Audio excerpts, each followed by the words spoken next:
प्रसिद्ध हैं, वहीं एक समय था जब बूंदी की गणगौर का उत्सव भी अपनी भव्यता और रौनक के लिए बेजोड़ माना जाता था। बूंदी के शाही परिवार और वहां की प्रजा बड़े उत्साह से इस पर्व को मनाती थी। झीलें, महल और किले इस अवसर पर रंगीन रोशनी से जगमगा उठते थे। लेकिन यह खुशियों का सिलसिला 17वीं शताब्दी में एक ऐसे भयंकर हादसे का शिकार हो गया जिसने बूंदी के इतिहास पर एक अमिट स्याही छोड़ दी।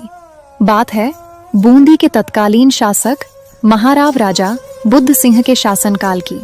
महाराव बुद्ध सिंह के छोटे भाई जोध सिंह गणगौर के पावन उत्सव पर शाही परिवार और अन्य लोगों के साथ जैत सागर झील में गणगौर की सवारी का आनंद ले रहे थे। तभी एक अप्रत्याशित और दुखद घटना घटी। उत्सव के दौरान कहा जाता है कि शाही हाथी को उत्तेजित करने के लिए शराब पिला दी गई थी, जिससे वह अनियंत्रित हो गया। इसी अराजकता के बीच झील में शाही परिवार और दरबारियों को लेकर जा रही एक नाव पलट गई।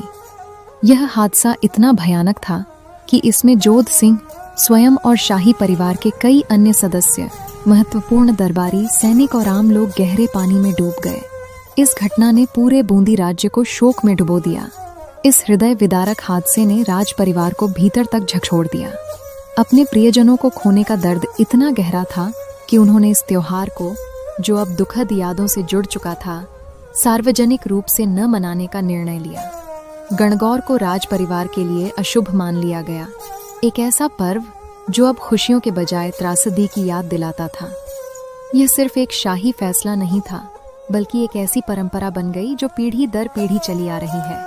राज परिवार ने प्रतिज्ञा ली कि वे सार्वजनिक रूप से गणगौर का जुलूस या उत्सव नहीं निकालेंगे, ताकि उस भयानक दिन की यादें ताज़ा न हों और कोई और अनहोनी न हो।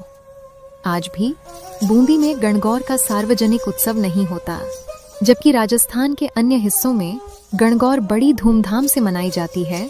बूंदी में लोग घरों में निजी तौर पर ईसर गौरा की पूजा करते हैं, लेकिन शहर की सड़कों पर न तो कोई भव्य सवारी निकलती है और न ही कोई सार्वजनिक आयोजन होता है।